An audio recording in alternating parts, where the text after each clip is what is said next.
The moment Lieutenant Kira Venn stepped onto orbital platform Theta 9, every predator species in the main concourse suddenly found somewhere else to be. And, I mean every single one. The Qolix security chief, who'd been swaggering through the corridors like he owned the place for 3 standard cycles, practically teleported into a maintenance shaft. A pack of Dendari mercs, all claws and teeth and bad attitude, collectively decided they urgently needed to inspect a cargo bay on the opposite side of the station. Even Gorvok the Undefeated, yes, that Gorvok, the 8-foot-tall Thurian warlord with 17 documented kills in the fighting pits, took one look at the human female and remembered he had an extremely important appointment with his bunk. Me? I'm Pip. Just Pip. A Vexian data clerk with excellent vision, terrible survival instincts, and apparently a front row seat to the most terrifying biological demonstration I'd ever witness. Is she smiling? Whispered Trell, my co-worker, his 4 eye stalks retracting slightly. Oh yes. Yes, she was. Kira Venn stood there in her standard-issue Earth Defense uniform, looking around the concourse with this casual, almost lazy expression that somehow communicated she could end any living thing within 50 meters and still make her dinner reservation. She wasn't particularly large by human standards. Maybe 5.5 feet, reddish-brown hair, pulled back in what they call a ponytail. Lean build. Nothing that should terrify apex predators. But here's the thing about humans that nobody tells you in the orientation videos. They don't just hunt. They out-endure. They outthink. They outwait. Humans are what happens when evolution takes a moderately intelligent ape and gives it the single most dangerous weapon in the known galaxy. Persistence. She's here for the trafficking investigation, Trell muttered, pulling up the assignment on his datapad with trembling manipulators. Apparently, there's been a black market operation moving contraband through our station. Command called in, well, her. Just her? I squeaked. Just her. Kira moved through the concourse like water flowing downhill, inevitable and unhurried. She stopped at a beverage dispenser, ordered something called coffee, dark, no sugar, and took a sip while casually observing the crowd. Or what was left of it. Half the station had apparently evaporated into the ventilation system. That's when I noticed the Qolix. Now, Qolix are prey animals. Sweet, gentle, herbivorous things that wouldn't hurt a phosphorescent moss farmer. They're the station's custodial staff, the ones who keep our recycling systems running, who maintain the gardens. Normally they scatter when predators approach. It's instinct. It's survival. But as Kira walked past a group of 3 Qolix cleaning a spill near Corridor Junction 7, they didn't run. They nodded. One of them, an older female with graying fur, actually stopped working and made eye contact with the human. And Kira? She gave a small nod back. Respectful. Acknowledging. Did you see that? I grabbed Trell's shoulder appendage. See what? I'm trying very hard to look at my datapad and not at the apex predator currently contaminating our breathable atmosphere with her presence. The Qolix didn't run. Trell's eye stalks finally swiveled up. That's not possible. Prey animals always run from. He trailed off as we both watched Kira crouch down near a service panel where a young Qolix was struggling with a heavy equipment case. The human said something too quiet for us to hear from our observation post. The Qolix chirped a response. Then Kira simply picked up the case, one-handed, like it weighed nothing, and placed it where the Qolix indicated. The young prey creature actually smiled. Well, did that thing Qolix do, where their nose twitches and their ears rotate forward? Oh no, Trell whispered. What? I know what she is. A human. Yes, we've established this. Trell pulled up a file I'd never seen before. Classified designation. Red markers all over it. She's not just military. Look at her service record. I looked and immediately wished I hadn't. Lieutenant Siroven. Species, human. Subspecialty, pack bonding and cross-species integration. Combat citations, 47. Diplomatic resolutions, 83. Current assignment, trafficking interdiction unit. Pack bonding, I read aloud. What does that even mean? It means a voice said directly behind us. and we both shrieked like Carillion alarm bells that I make friends easily. Kira stood there, coffee in hand, still smiling that terrifying smile. You're Pip and Trell, yes? Station data management? We nodded so fast I thought my neck vertebrae might fuse. Perfect. I'm going to need complete access to your cargo manifest logs for the past 6 standard months. Every shipment, every inspection record, every override code used in the secondary bays. That's a lot of data, Trell managed. I've got time. Kira took another sip of her coffee. See, the wonderful thing about humans? We're very, very patient. We can wait out just about anything. We evolved chasing prey across continents for days until they collapsed from exhaustion. So a little data review? She shrugged. That's practically recreational. Somewhere in the corridor behind her, something metal clattered to the floor. Probably another predator species abandoning its post. I'll have everything ready in an hour, I promised. Excellent. Kira's smile widened just slightly. Oh, and one more thing. I noticed your environmental controls are set a bit cold for Vexian comfort. Might want to adjust that. You both look a little tense. She walked away, leaving us standing there, trying to remember how our respiratory systems worked. Trell? Yes, Pip? I think I understand now why Earth's ambassador program is so successful. Because they're terrifying? Because they figured out that the scariest predator is the one that doesn't need to prove it. Turns out, having a human on the station was like living next to a black hole. You couldn't see the danger directly, but you could definitely feel the gravitational pull of absolute lethality warping everything around it. 3 days into her investigation, Kira had set up a temporary office in what used to be a busy conference room. Now, the entire corridor leading to it was practically a ghost town. Even the atmospheric recyclers seemed to whisper more quietly when she passed. But here's where things got interesting.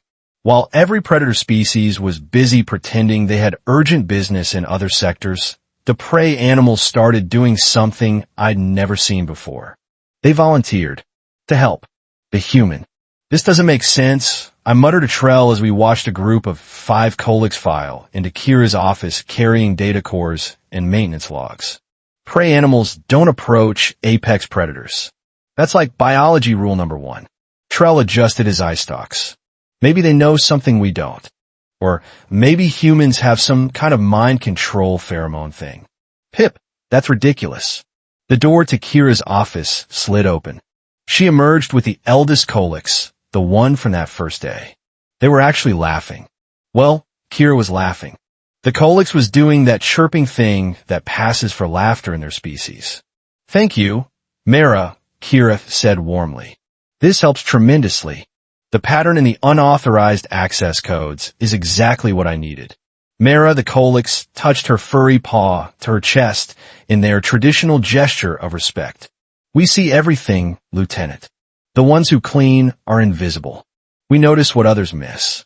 Oh no, that was actually brilliant. Terrifying, but brilliant. After Mara left, Kira caught us staring and waved us over. My survival instinct screamed to run. My curiosity stupidly won. Pip Trell. Good timing. I need your analysis on something. She pulled up a holographic display showing shipping routes, timestamps, and what looked like about 17 different regulatory violations highlighted in angry red. Or maybe humans have some kind of mind control pheromone thing. Someone's been moving Xynthia nerve pods through our station, Kira explained, her tone conversational, like she was discussing the weather and not galaxy-class contraband that could paralyze entire populations. Hidden in legitimate medical supply shipments. Very clever, very organized, and very much still happening. How'd you find this in 3 days? Trell asked, genuinely impressed despite his terror. We've been monitoring these systems for cycles and never noticed anything. Kira smiled. Not the scary smile. A different one. Almost sad. Because you're looking for anomalies. I'm looking for patterns. Humans are really good at patterns. We used to track animals across vast distances by recognizing the tiny signs they left behind. A broken twig. A disturbed leaf. A print in the mud. This. She gestured at the data. This is just tracks in a different medium. So what happens now? I asked. Now we wait. The next shipment arrives in 6 hours. I've already coordinated with station security, though most of them seem reluctant to be in the same room with me. They're scared, Trell blurted out, then immediately looked like he regretted it. But Kira just nodded. I know. It's the predator recognition instinct. They can sense that humans are different. But we don't hunt like they do. We don't posture. We don't threaten. We just eventually win. She paused, taking another sip of that horrible coffee she seemed to live on. But the prey animals understand something else. They understand that the best predators don't waste energy on unnecessary violence. We protect the group, the herd, the pack. Pack bonding, I said, remembering her file. Exactly. Humans evolved in groups. We survived by cooperation, by protecting the vulnerable, by making friends with creatures that had no business trusting us. She looked directly at me with those calm, calculating eyes. Your ancestors were prey animals too, Pip. A few million years ago. Mine were persistence hunters who learned that working together was better than working alone. Before I could process that absolutely horrifying piece of information, alarms started blaring. Not the regular station alarms. The big ones. The ones that meant serious trouble. Kira was moving before I even registered what was happening.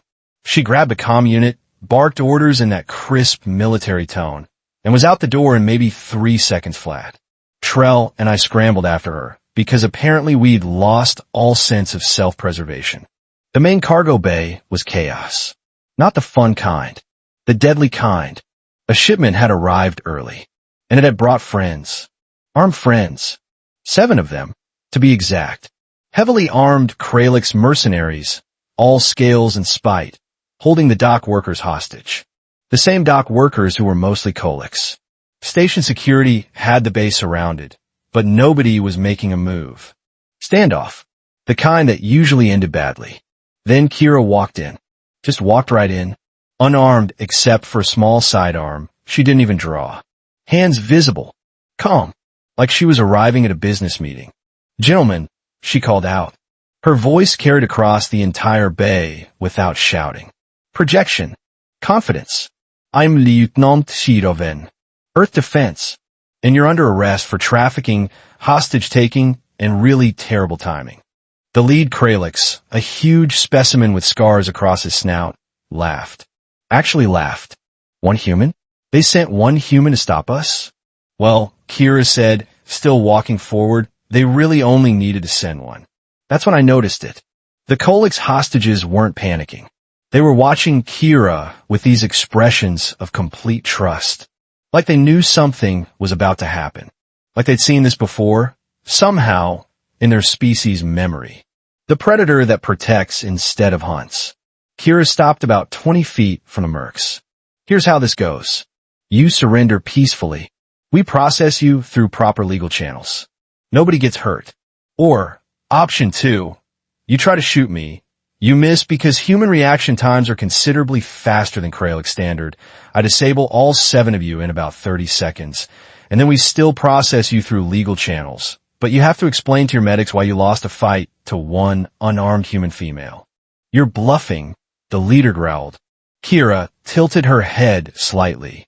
Am I? Here's the thing about humans. We don't bluff. We calculate. And I've calculated that you have about 5 seconds before my patience runs out and I stop being nice. The merc raised his weapon. What happened next took maybe 4 seconds. Maybe. I'm still not entirely sure because my brain couldn't process it all in real time. Kira moved. Not fast like a sprinter. Fast like a thought. Like physics decided to take a coffee break, and she just operated in the space between moments. Weapon disarmed. Merc on the ground. Second merc disabled before he could fire. Third and fourth went down in a blur of precise strikes that looked almost choreographed. The last 3 actually tried to run. She let them take exactly 4 steps before she had them restrained with their own equipment. Total time elapsed. 4.3 seconds according to the bay's security footage I reviewed later several times while questioning all my life choices. The Qolix hostages were freed. Not a single shot fired. Not a single civilian casualty. Kira stood there, not even breathing hard, and helped the eldest Qolix worker to her feet. "You okay, Mara?" Mara chirped something affirmative, then did something I'll never forget. She hugged the human. Just walked right up to the apex predator who'd just dismantled 7 armed mercs and hugged her. And Kira hugged back. Gentle, careful, like she was holding something precious. That's when I finally understood. The prey animals knew. They knew what every predator on this station was too proud or too scared to acknowledge. The most dangerous hunter in the galaxy wasn't dangerous because of what she could do. She was dangerous because of what she chose not to do. Later, after the mercs were in custody and the cargo bay was secured, I found Kira in her office, filing reports. "That was incredible," I said. She glanced up. "That was Tuesday."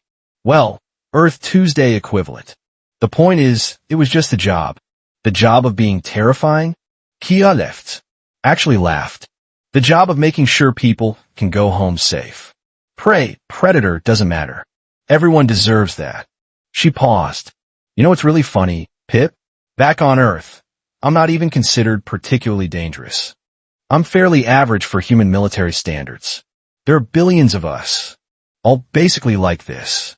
I felt my skin go cold. Billions of humans, all capable of what I'd just witnessed. "Galaxies changed," I whispered. "Galaxies changing," Kira corrected. "And it's going to be fine. Because humans, we make friends easily.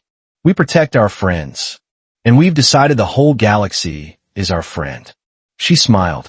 The good smile. The one that meant she genuinely believed what she was saying.